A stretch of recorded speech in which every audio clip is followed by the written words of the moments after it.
the recording part. Any questions or anything? No. I'm sure we're gonna have tons of questions as we go, though. It's been Yeah, so long. pretty I good. can't believe the last time I saw you, it was like 5 years ago or something. Dude, it's freaking wild. You know who reached out to me? Not reached out. I hit a follow and I'm like, who is this? And I saw she was following you because it was like one of my posts and it was she said she was like good friends with you. The hell's her name? Hold on. And then we'll get grooving. Amanda. I was gonna say, hopefully I remember. It says Amanda. Oh, Amanda 484 KS. She's yep, the 48 4,000 footers. Yeah, Amanda's the best. yeah, she's a badass mother. She does like strength training stuff.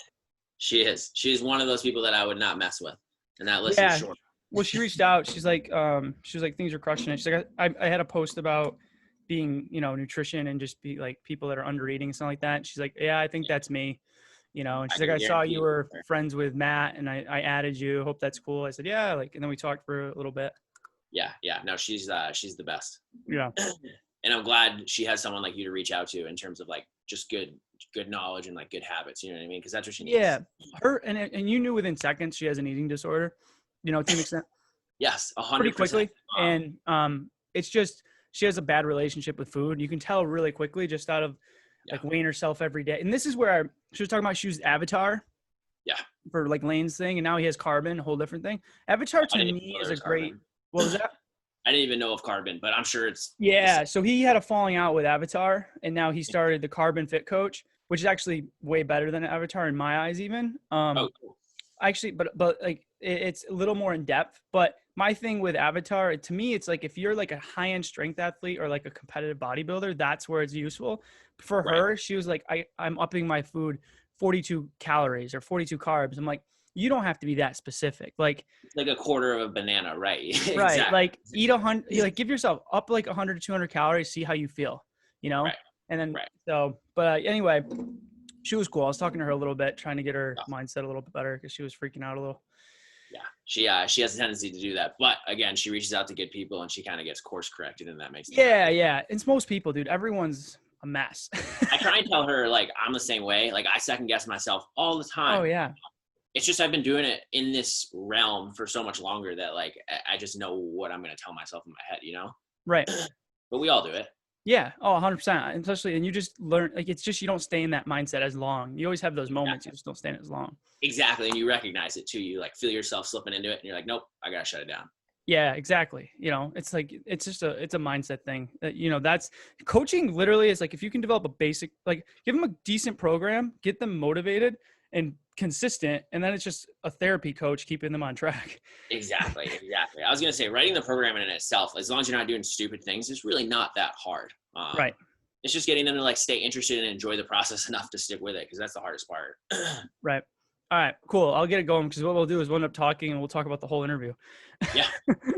All right. Ready to rumble? Ready. What's going on, everybody? Welcome back to What's Your Story? So very excited. I have another guest on today, my boy, Matt. We haven't talked really in like 5 years, except for some messaging here and there on Instagram, but really excited to have him back on. I think he brings a really cool view from a coach's standpoint, from his view on nutrition, his experience, working with clients of all varieties. And it'll be cool to bring him on and talk about his view on everything moving forward. And, hopefully you can take a lot of this and implement it potentially into your own programs, your own nutrition, and give you a different view potentially that may be something you don't see. So, Matt, I want to welcome you to the show, man.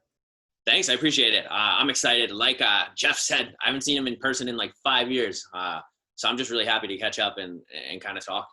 Dude, it's crazy. I know we talked for like 15 minutes before we just started, but it's like how much has drastically changed in the last 5 years, from where we were to careers to everything. It's pretty wild. But for people that don't know you, obviously, and I know we talked a little bit, it'll give me a little leeway. So, over the last 5 years, kind of what have you been up to? I know we met in training and coaching, different things like that, but what have you been up to over the last, 5 years and how you got into this in the first place? Yeah. So kind of to put it into perspective, just so that people know, where I met Jeff was at BCC Community College. When I had met him, I was kind of first getting into coaching. I'd been training for a couple of years, but I was still very new to it. And he was, I can't remember if that's when he got his pro card or that was soon before. It was a little before it. It was close though. A couple years after is when it all fell into place for me. It was like in that time. Exactly. So you were one of the guys in the gym that I kind of looked up to. And that's what really made me realize I wanted to coach. I was in school for environmental science. I worked on a farm. Like I was kind of headed in that direction, and that was a lifestyle. But then I found training. I found coaching. I met guys like Jeff, and then I really just got pulled in a different direction. Since then, so I got my degree in environmental science. I don't use that, but I went to Bridgewater State. I studied exercise science there. I kind of bounced around at a few different places. I did an internship at Bryant University. I'm so grateful for that. That was awesome. But the best thing that taught me was that I didn't want to be a college strength coach, which is what I thought I really wanted. So from there, it was more just like private studios, working with just average people. And now like that's what I love. And I'll always do that. And I can relate to you so much with that. It's funny. I went to Springfield. I was like, I'm going to work with pro athletes, strength conditioning coach. It's going to be epic. And Springfield's the Mecca. Yeah, I mean, it's a good school. If people don't know that. Yeah. And it's one of those things you go into it, and it's funny, especially, and we can talk about this deeper, but I think everyone at a young age just feels like they have to figure what they want out. And then you're like, I want this. And then you try it and you're like, nope, that's not the case. Cause I started to see the strength room environment, and I'm like, I don't want to make an athlete 1% better. I want to see some drastic lifestyle changes and huge things. So I can relate to you 100% on that side of it. And what made you lead towards working with the general pop or just kind of your average person more so? Because you said you didn't like the strength side. Was it kind of that similar reason? It was similar to that. Yeah, very. I just started working with like these everyday people, but who had like such interesting lives. And they brought me so much value. So like, for example, I'd have like sessions from 6 a.m. to 12. And during that time, I'd meet with like some of the best financial advisors in Boston, people who own businesses, people who like cut hair, and they just knew everybody. And like, I learned so much from them. But like you said, at the same time, you're just making such a better difference. People who are in college, and there's nothing against that, but they're there on scholarship because they're gifted, and you're just making them better. But it's really cool. You can like really change someone's life. Yeah. And it's interesting too, because if you get into the strength and conditioning world, the lifestyle that you live, you're traveling a lot. Like, I don't think people understand that too. So you have to really figure out if that's what you want. And then a snap of the fingers, someone gets hurt. It's a strength coach's fault. They've cleared out staff, and then it becomes a mess. But it's interesting too. When I was in Boston, I had a very similar experience where I went out there, told myself in a month or two, if I can't make it, I'll move home. I didn't have enough money for next month's rent. I could afford 1 month, and I'm going to bike to work and go work at Equinox. And this is when that whole bodybuilding thing fell into place. It was like, I'm just going to commit to myself, get up early, sleep less. And it was kind of a grind. I wouldn't recommend it from a healthy standpoint, but it was what we needed to do to get there. And the connections that I made, and just being in the gym, networking with people, talking to people. It's like the best piece of advice that I could give to someone that moves to a bigger city, just network. Because then through them, I got another job, which opened up another door, which I got to live with my roommate who had this beautiful $1 million home. And it was like things that wouldn't happen if I wasn't just have that positive mindset at all times, just trying to make it work. So it's cool because, like you said, you meet interesting people. It opens up different opportunities, and for me, that was a huge part of it. And I think it's cool too. I mean, I know, like you. I think you grew up in Pittsfield. I know that's where I met you. But like, we're from started in North Adams, then Pittsfield. Right, but like, I don't know. That's a lot of people in Boston, man. It's a whole different world, and it's not even the same world. Yeah. No, and I'll never go back. But I'm blessed for the years that I was there, and it like completely changed who I am. And it helped me so much. Well, it shows you what, I think it's the, fixed mindset, growth mindset. 100%. I think North Adams, to me, was like most people are in a very fixed mindset. You move to Boston, you're around people that are just entrepreneurs, businessmen, like making 6 figures is a normal thing out there. Where in North Adams, you're just trying to live, you're trying to survive, and you're, doing these little things to get there. Not that there's not great people and people love it there, but it's just a different world when it comes to people's mindset and what you're capable of doing, because there's just more opportunity, and you could surround yourself with so many people like that. Yeah. And I'm a big believer in like your environment is everything. In all aspects of life. So if you have to change that in order to get better, like do it, because it's worth it. Even if it's your family, your friends, it doesn't mean cut them out, but it means limit the time you're spending with them. Because, both my parents didn't go to college. they're very supportive and like cheerleaders, but they also don't want to see me get hurt. So they never push me to do things, you know, and I'll tell them to their face, I'm like, I love you guys, but you never pushed me to do things. So, you know, I wanted to quit, or if it was too hard, I wanted to quit right away. Where I think, you know, you have to have those people around you that are like, dude, you got this. You ride, you know, you fail, you learn from it. Like, just try it. And it, like you said, it's that group of friends. And if it is bad family or friends that don't support you, you know, don't cut them out forever, but you can't be surrounding yourself with them on a week-to-week basis. I feel like, yeah, and that's what people don't maybe not understand. And I was the same way. Is like, you don't have to like rid these people of your life forever. Right. I had a very different friend circle, a very different activity group where I grew up, especially like in high school, and I'm still really good friends with a lot of those people, but it's just not people I spend a lot of time with, and it's like a disconnect and a different, almost like a different personality. If that makes Yeah. sense. Yeah. So you, when you went to school for you know, you talked about the environmental science and you went to exercise science. Yeah. What was the, you know, what was it, you know, we talked a bunch and you talked to other people. What was it for you that really got you to like, was it the idea of helping people? Was it idea of you just like training yourself and you're like, this could be an avenue? You know, I think it's interesting because me personally, I got into training or working out because of an insecurity, lack of confidence. And then that kind of translated and like, I wanted to help people with a similar feeling. And then at first I didn't believe in myself, but then again, surrounding yourself with the right people, they started to believe in me, which made me believe in myself more. Was it like that for you or a little different? 1,000%. I feel like that's, and whether a lot of guys will admit it or not, we all get into this, and I'm sure it's females as well, because we're insecure in some way. I feel like I can really connect to that, like really skinny, like teenage kid growing up, zero self-confidence. And that's kind of why I found the weight room. And it was really Eric, who I know we had talked a little bit about before this started, who kind of like showed me like what a real coach was and like gave me some guidance. And really I turned that and internalized it. And that's what I want to do for other people. It's funny because it's come really in a different path than I thought. Because originally I was like, all right, I'm going to work with like young guys who are skinny and just want to get jacked. But now it's more actually women who aren't comfortable in the gym, and want to build like confidence. And that's really who my market is, whether I like it or not. And I really do like it. They're awesome. Well, it's interesting because you know, I see the same thing is, you know, I wanted to work with those skinny kids, the 16 to 25-year-old that's insecure, wants to build confidence, get stronger. Then when you get into the industry, what you realize is the 18 to 35-year-old market usually don't have a lot of money too. So they have an ego and they don't have a lot of money. You know, I can do it myself. I'll do this, you know, it's just a guy thing. And then they financially can't afford it. So if you're doing in-person training, charging $50 to $100 a session, you know, that's where it's tough, where the older population, you know, have the money. And then women are just more, they always ask for help a lot more, you know, they're always more to ask for help, you know? So I agree. And I see the same thing. So it's trying to figure out what works for you. Now, are you doing strictly in-person coaching at this point, or in the past? Are you kind of hybriding because of the COVID and everything? Or what are your thoughts moving forward? Did you, one you like more than the other? Did you try either? So I'll be honest, when I first started in-person coaching, I thought I was going to hate it.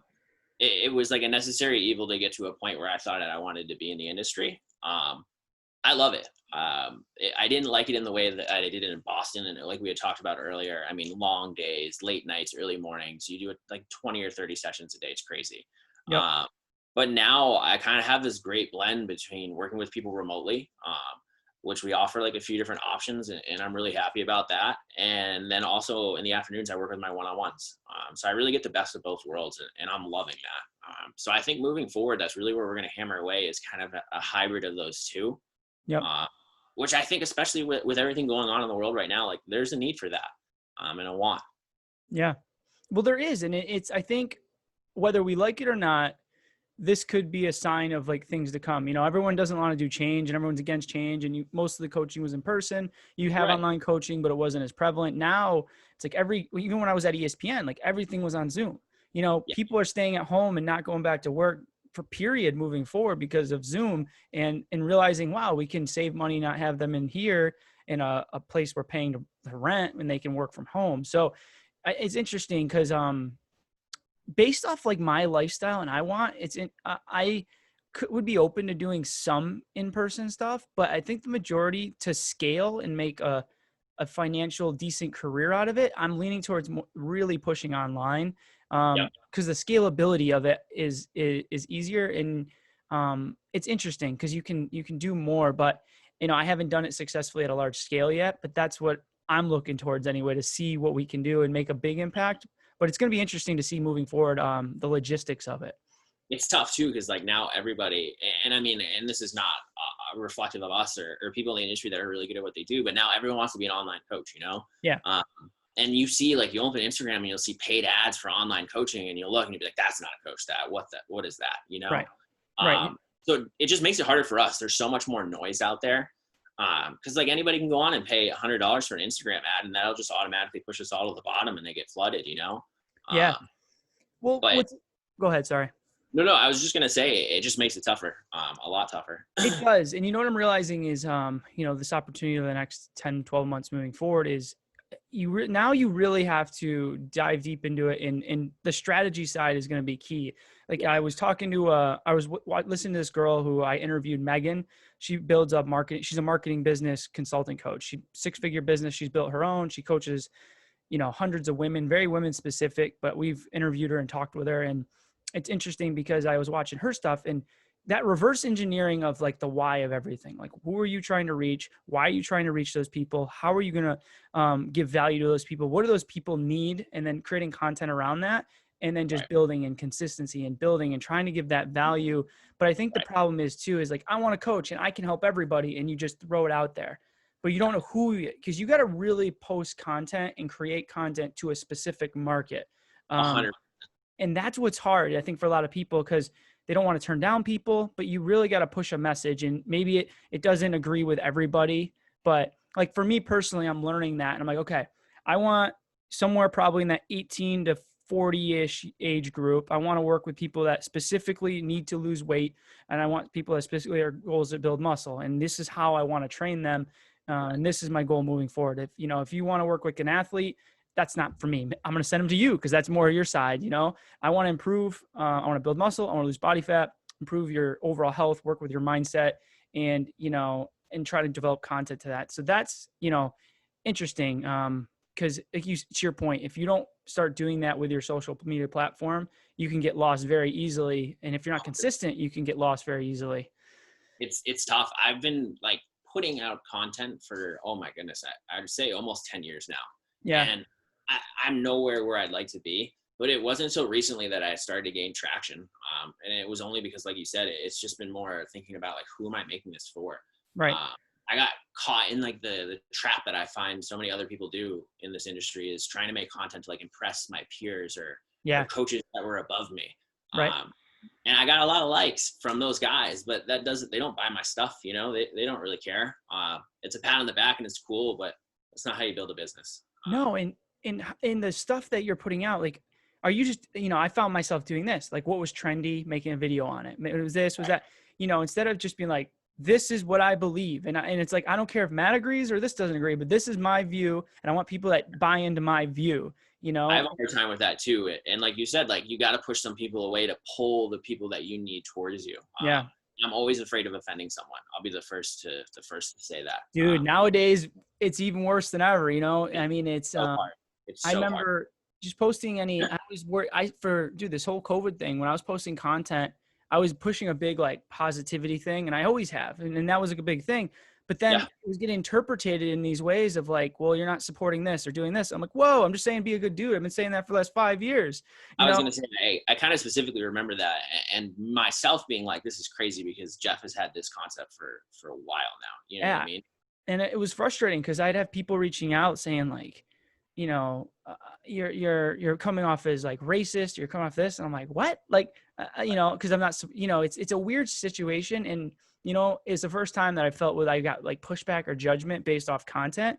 And then I was talking to my buddy. He's like, dude, like if you're not true to yourself, post what you believe, like be a good human, like I don't bring politics into this, like when I post, but it's just like, just follow what you want, post your stuff. You're going to upset people.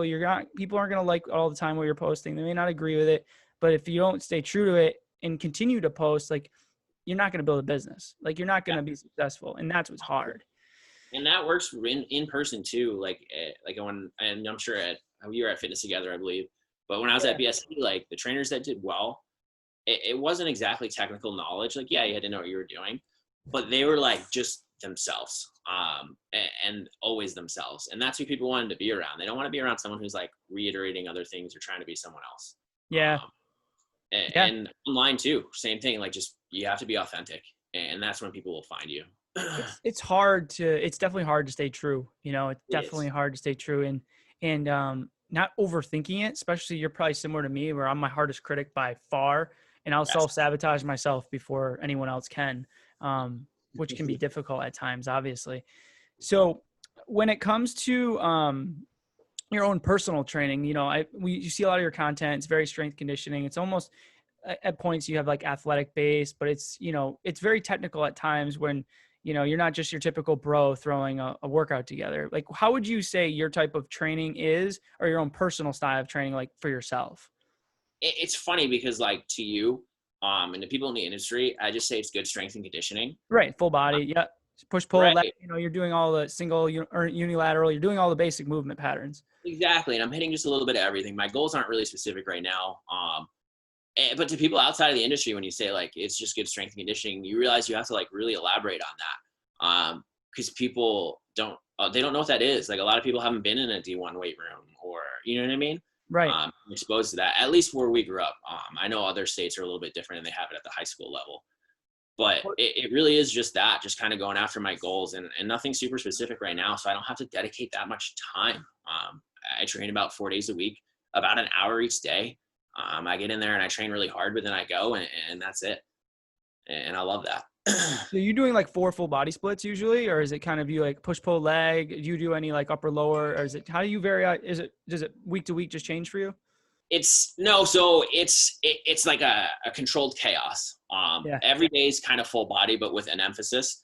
So what it looks like on paper is really just like, it's like each day is dedicated to a certain movement. Day 1, I do a squat. Day 2, I do a vertical press. Day 3 is some sort of hinge. Day 4 is a horizontal press. But then all the other days have like other things built around them. Okay. I kind of built out a template on Mike Israel, the RP like volume landmarks. So I'm trying to find like my minimum effective volume right now and then build from there, which I'm excited about. Have you found yourself ever just taking for granted, because you've been in the industry for a while now, when you talk to someone and you're accidentally talking over their head simply of being like, okay, we're gonna hit a push day, and they're like, wait, what are you gonna do? Or like, Right. you're like, and I'm like, whoa, because I found myself sometimes sometimes you can, if you're always around me and you people that are in the industry, and then you start talking to someone, it's easy sometimes to find yourself being like, wait, push. Okay. I had someone ask me like, okay, I naturally use the term like progressive overload for this and that. And I had explained to someone the other day, I'm like, oh, I forgot, like subconsciously I'm making a video on progressive overload, making it give you like what hypertrophy is, Right. So I forget that all the time. And that's why I think sometimes I have a hard time making content. I post every day, but like on the back end, people don't see, I'm like, oh, what do I talk about? right. Because a lot of those things to me, I'm like, why would I talk about that? But like someone really wants to know it and they haven't had like the reading or the exposure or just the conversations that we've had. So it's cool to them, Yeah. And so I just went for a walk with my dog in the trail, and I made 2 videos, and one of them was, let's see here. Like NEAT. You ever heard of NEAT, like non-exercise activity Yeah. time? Yeah. Right. So I think the average person needs to know, like, if you're sitting all day, you need to be doing this to help lose weight, improve health, mobility, other things like that. And it's like, but to me, I'm like, that's natural stuff. But that's what I'm learning with content, because I'm like, well, what do I talk about? But sometimes so simple things you can create so much content with, if that's Exactly. the population you're working with. And then like another video on like, why are you not building muscle, getting stronger? Are you not at a surplus of calories? Are your intensities weak, progressive overload, da, da, da, da. But yeah, it is interesting, man, when it comes to that. Now, when it comes to, it's interesting, and you may not do any of this, but I like asking, I've asked probably half the people on the show, because, I think you have a pretty positive mindset. You're a very growth mindset, trying to learn, improve, get better. Are there things you do on like a day-to-day basis, whether it's reading, audiobooks, podcast, meditation, like to help create that growth mindset, or mindset that you're trying to always improve with? Yeah, actually, it's funny. So I go back and forth on this, and a lot of people don't know this about me. If you meet me in person, I'm very casual. I'm forgetful. but like kind of behind closed doors, I'm super analytical, super tracking. So I've been kind of implementing like the OKR system from Google, which is like their employee tracking for like habits and behavior change, for like 3 or 4 years now. And so every day that gives me like an actionable item that I'm working on. And that's always reading. I love to read. That's really not hard for me just because it's something I do anyway. I make sure I get outside every single day, no matter what the weather is, because I always feel better after. I have to move and get my heart rate up a little bit. And then I just have to eat well. And I know that's so broad and such like a broad stroke, but for me, I know what that means, so I can be more broad. Well, I think that's such a huge part, right? Because I'm making a video, and I talked about it before, but it's just the importance of a mindset. You know, I think Yeah. you can create the best nutrition program, you can create the best workout program in the world, but if your mindset isn't there, you're not clicked in, you're motivated, not even motivated, because I think motivation at times is bullshit. You have days where you're motivated, days where you're not. But creating the two words I love is like accountability and discipline. You know, David Goggins, Jocko Willink, you know, these guys that are just the extremists, but they force these discipline, like making your bed every morning, the little things that you can do every day to help develop that growth mindset and in that discipline you need to be successful in losing weight, building Right. muscle, because it's patience, discipline, accountability. You know, it's something Exactly. that we all preach. Right. And yeah, I don't know. I feel like you see people have that patience and that discipline in different aspects of their life, because everybody's so successful at something. You can't find something that someone's not good at. And maybe that's their career, but then they slack on their fitness. So it's really just like channeling it into other aspects, which is hard. It's really tough. Cause I mean, for me, same thing, like finances, I have a hard time with. Yeah. So it's just channeling it in the right direction. Yeah. And I think that's, as a coach, you know, that's half our job, is trying to create that mindset. Because once someone buys into you and buys into the system that you're trying to do, and that's what's interesting too, as a coach, I'm trying to figure out a system that I can repeat with someone over and over again, you know, so that, you know, and I have someone, they want to work with me. We're going to talk about A, B, C, and D. We're going to, you know, that's what's hard, I think, as you scale, is trying to find that system for everybody.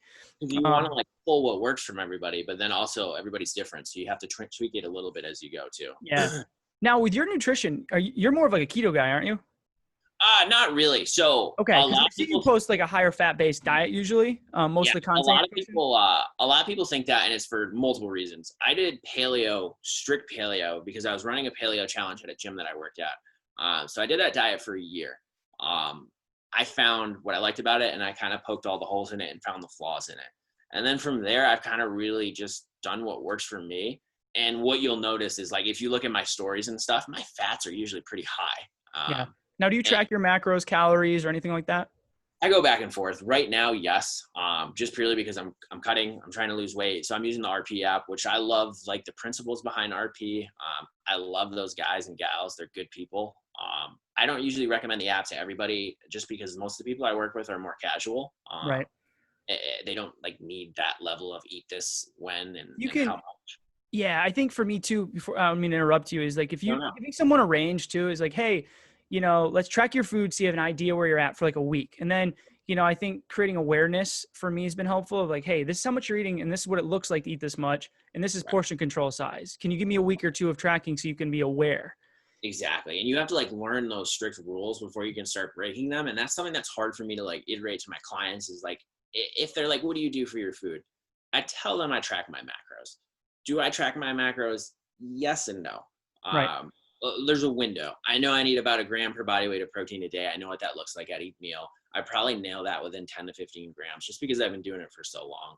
Right. The fats to keep me full, I know what that looks like. And then the carbs, I just adjust. It's based on like activity level. And honestly, I bet if you put that into Avatar, or like we talked about before, it would spit out pretty close to what I'm doing. But I don't need to be like, oh crap, it's not exactly on that. Right. But I get when you're a beginner, that's not an approach you can take, because it's counterintuitive. It's tough because like you want to educate someone. And I think by tracking their food, and then, you know, how many people create an eating disorder or have an eating disorder Oh going gosh. into it in the first place, right? My fiance, long story short, I've told this a few times. I met her, she was eating 1,100 calories a day. Little before we met, she was running 10 miles a day on a track team. And she would binge and eat like 5,000 and then not eat for 2 days. Like she was all over the place. Yeah. You know, it wasn't intermittent fasting or fasting with a purpose. It was just starving Right. herself. And then binge eating. So she looked thin and normal-ish, but she had a bad eating disorder. That's the And for scary part. her, Right. Yeah. And for her, the app actually, once we tracked, she was tracking on her own, but scared to she wouldn't eat over 100 grams of carbs. And that was like her scary number. So over like a year, we continued to use the app, but the app allowed her on the other flip side, if the app told her she could eat it, she was okay eating it.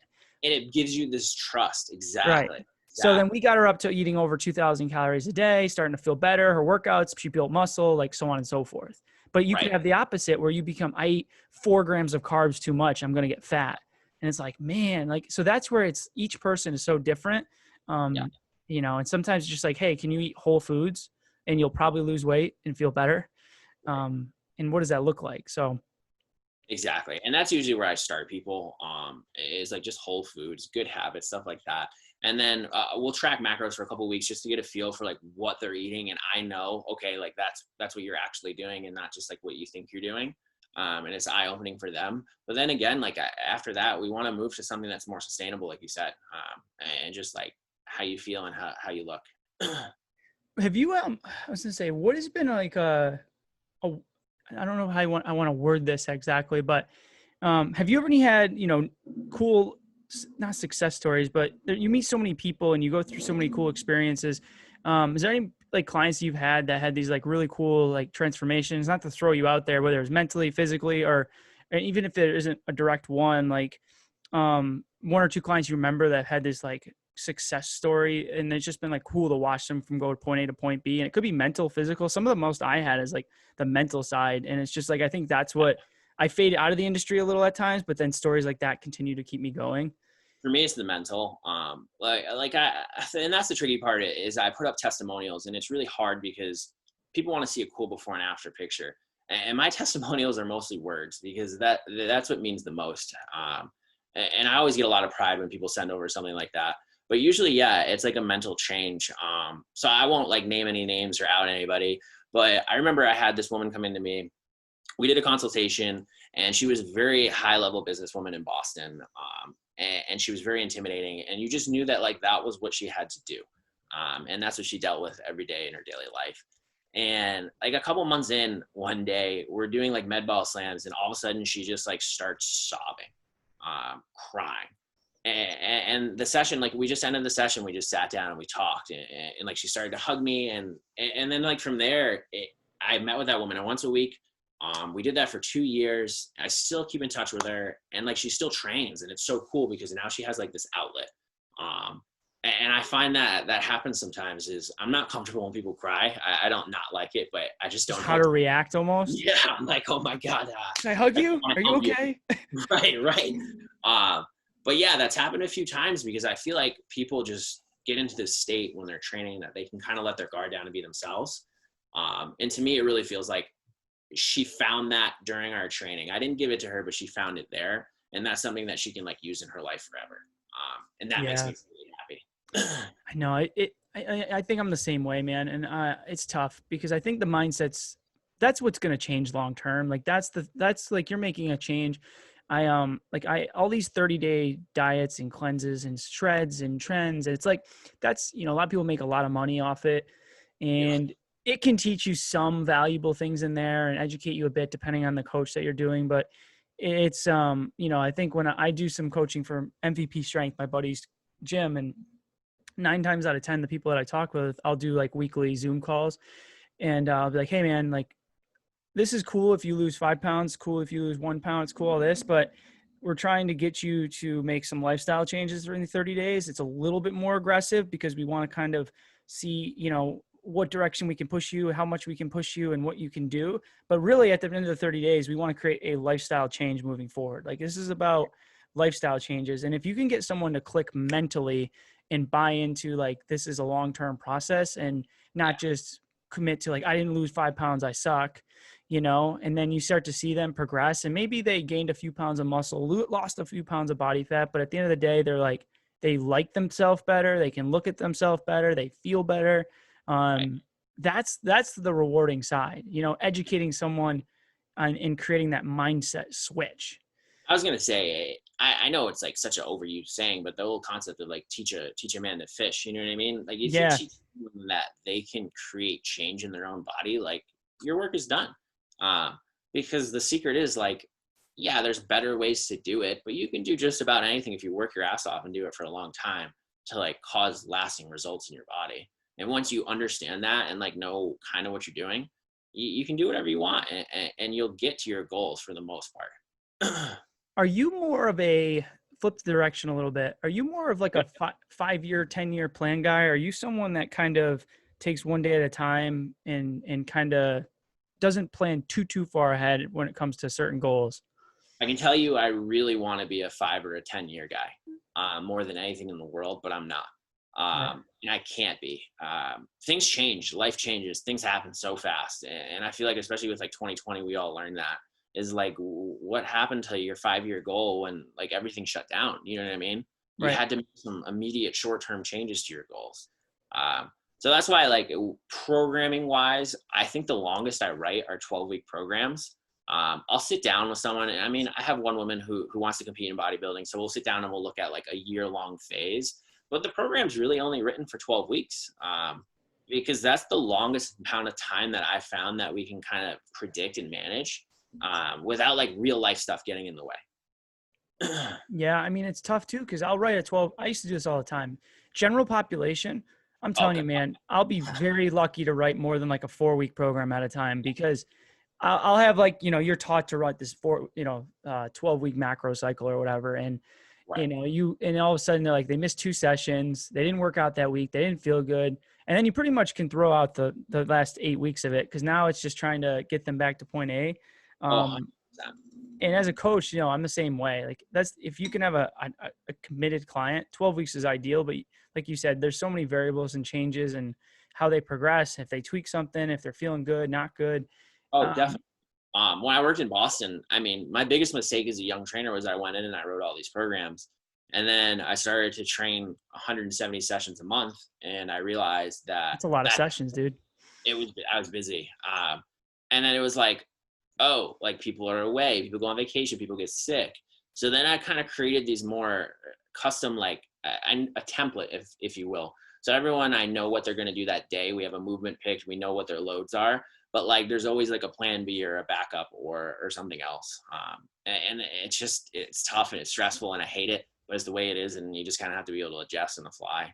You really do. And I'm just learned, it's like, it's not that I'm bullshitting workouts, but I've realized that I have to almost be a little more broad. I'm like, hey, we're going to be going in doing, this is our rep scheme.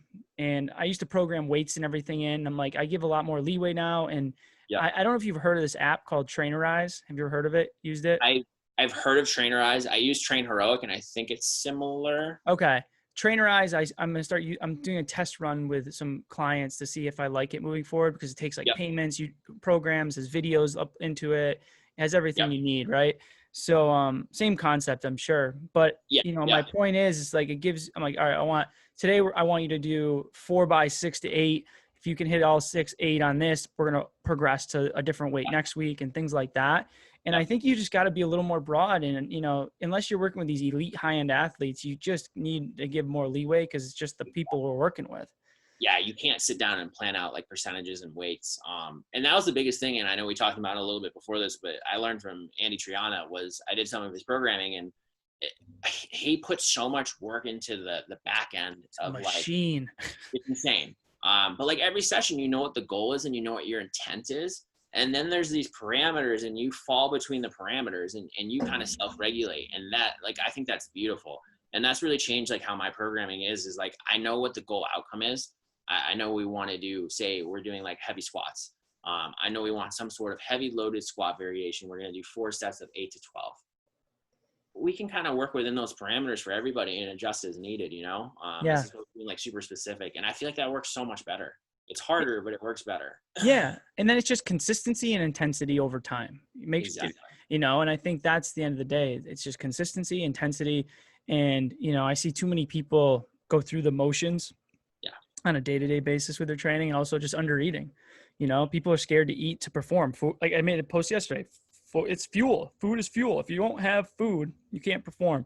If your goal is to get strong, build muscle, you better not be in a caloric deficit. It's not going to be good for you. So what are your, a couple more questions for you. What are your, do you have any of your own personal goals at this time? Whether it's business, whether it's training, whether it's, anything comes to your head moving forward for yourself? I'm definitely more on a business end of things right now with my goals in my coaching, developing that and kind of scaling it as well. So that's the forefront. Training, honestly, I'm just trying to have a good time. I had some goals that had to get put on the back burner, just do some other things. And I think I'd like to revisit that at some point. But for now, like no competitions, nothing specific. I just want to have a really good time and enjoy training. My body weight's going down too. It's lower than it's been in a very long time. You got thick for a while. You were putting on some size. Well, to give some context to people, so I got up to 260 because I was going to compete in a strongman competition. How tall are you? I'm 6'2". Okay. Which for me is super heavy. When I met you, I was probably like 180. When I started lifting, big difference. Big difference. When I first started training, when I was 18, I was 139 pounds. So when I got up to 260, it was for the competition. My body didn't like it. I dropped down to 230. That's what I would have competed at. Due to like things just shit hitting the fan, I had to drop out. But now I've just kind of been cutting down and trying to just feel better. I've been so performance based in the past and pushing numbers and more like results as opposed to how I feel. And it feels good to change things. Really good. I know. I go back and forth with a lot of it. I was doing the bodybuilding thing. I was training for it till like the end of 2016. And then I stopped, I won my pro card. A few injuries started to flare up. My body was getting beat up when I broke my femur and had rods in and out. And I had ankle issues and hip issues. And I was having sciatic pain and going to chiros and PTs. And so I scaled back because the intensity of the stuff I was doing. And then I started to feel a little better. And then someone challenged me to do a half marathon. So I did a half marathon. That beat me up though, because my ankle and hip mobility, I was getting knee pain. It's just compensation. I shouldn't have done it, but I did it. And then, then I go into, I want to start doing these Spartan races. And then I strain a muscle in my back, and I get sacrum pain, and I'm like out of commission lifting, and then you lose a bunch of weight. So I can completely rate. It's funny how I've always wanted to be good at different things and try different things, but then I always come back to the bodybuilding. And now I'm, when I was off season bodybuilding, I was like 5'9", 195, and I was still somewhat lean at that point. Now I'm like 178. I lost probably 15 pounds of mass easy. And it's like, it's tough, dude. I'm going to ask you this. Have you ever had a point that maybe you've had an injury or a setback or things aren't going well, and you've identified yourself directly with like training, coaching in your career, and it's fucked you mentally? Oh my God, drastically. Yeah. So a lot of people don't know this about me, but when I was at BCC in training, I was going through some pretty crazy surgeries. And it was nothing like life-threatening and nothing serious. Yeah, I remember those. It was just like super painful, and it limited me a ton. And I got to a point where like, so I couldn't do any like lower body stuff for about a year. And to me and to someone like you who trains, like, oh my God, that was like a death sentence. And that was my identity at the point, because I had kind of used that to overcome some like confidence issues. And then I had like built this personality around training and this physique. And then it just kind of started to go away. And for me, that was really hard. But again, sometimes like when those shitty things happen, it reveals some really good stuff. And that's when I realized that like I wanted to stick with coaching because I like helping other people. And I could replicate that change in others. And like the results I get, while I like them, that's not really what drives me. And I thought it was. I really did. Yeah, no, it's funny because when I tweaked my back, lost 20 pounds for 2 years, even up to like now, I'll say, or very, I would say even till now, like 2 years from 2018 to 2020, just messed with me, man. Like I couldn't train the same. I got tighter, got imbalances, and then I stopped training. So I got weaker, and then I wasn't getting more mobile, even though I was getting weaker trying to do mobility stuff. And it was just a spiral, man. And mentally, I was like, I associated for 10 years, the bodybuilding guy, the fitness guy, that strong guy. And then I wasn't posting content because I wasn't training. And I used to always post my content. And then, I was like, I don't even want to be in the industry anymore at that point because it just ruined me. And then I realized like, this is what I want to do. It's just, I'm still working on finding myself throughout, but not identifying as that person, as like my career isn't me. There's more to it. Oh, I'm the same way. I mean, and if you talk to my fiance, some of the biggest complaints she'll have about me is like, I just soak myself up into my work and I have a hard time like stepping away from it. But that's so important. Like you have to be able to do that. and your career is not you, like you said. What would piece of advice you give to a coach that, say you have a friend, early 20s, late teens, wants to be a coach or get into the industry? What advice would you give them, and maybe you could give to yourself if you were just starting over? Just become a really good person, and become like the person you think you want to be, and then try and make that change in other people. I always thought it was about knowledge. I always thought it was about like who had better programs. It's not. No one cares about that. No one who's buying your stuff cares about that, at least. Other coaches like to argue about it, but it's so silly. You have to be a good person. You have to treat people right, and that will get them results. It's really that simple, and building those relationships. That's why I'm such a huge fan of like Brett Bartholomew, who has like the art of coaching, because I really think that this industry is changing and starting to accept that like it is a service industry. Like we're here to help people, and if you don't get that, you're not going to be successful. Yeah, I couldn't agree with that more. Same thing. I always held myself back because I was like, I'm not the best coach. I don't know as much as Andy. I don't know as much as this. But then, like you said, I have friends of mine that have the knowledge maybe I have, making amazing, successful 6-figure businesses. 100%. And it's just because they're outgoing. They're good at, they know what they're trying to do. They're trying to, the people I know, they're in it for the right reasons. It shows. They're in, at the end of the day, if you're an outgoing, good human being that wants to help people and can develop the skills of, converting people and sales, and because those are still part of it, right? You still have to be able to sell yourself. And that's why I'm blessed. I hate the company. I'm pretty open about that. Although I have great friends who still work there. Like BSC, I'm so grateful for my experience there, because it put me just through this meat grinder of sales and having to talk to people and like doing things I was so uncomfortable with. Cause like, I mean, years ago, I never would have gotten on this talk. And I mean, I don't even like going on Zoom calls, Right. So it's a big step for you.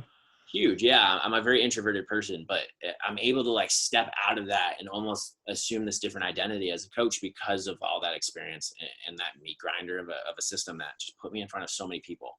Yeah. Which is Well, cool. it's the whole concept of pushing yourself to be uncomfortable, and that's perfect way to lead into my last question. I talk about, I don't push it as much now, but it's something I talk about all my clients, is like chasing discomfort, putting yourself in an uncomfortable situation on a day-to-day basis. The only way to grow, and doing it, the whole David Goggins, David Goggins, so in the last question, like, what is the phrase chase discomfort mean to you? Yeah. So for me personally, I've kind of identified what that discomfort is, and it's more leaning into social situations and things that like I'm not comfortable with. But I think for just the average person, it's just stepping outside like familiar environments. And again, that can be like recreated in any way, whether that's like your family, whether that's where you live. It's just getting into new situations. Like that's what anxiety is, and that's what discomfort is like the fear of the unknown. So just kind of showing your body time after time that like, yeah, that was weird and that was unknown, but we're still here and we're still alive. Right. I think you just kind of dampen that response over time, whether you like it or not. Yeah, no, I agree, man. I love it. No, I appreciate you coming on and taking time to talk. It was good, man. We'll definitely talk more moving forward. Of course. I appreciate this. Thank you so much. We'll definitely have to make it more than 5 years since we see each other. Seriously. We'll have to come out to Western Mass. Yeah, dude, I'm all over the place. Who knows? I might be your neighbor next year. Yeah, hey, you're always welcome. All right, man. Cool. I'll talk to you soon. And everybody, till next time, chase discomfort. I'll see you guys soon.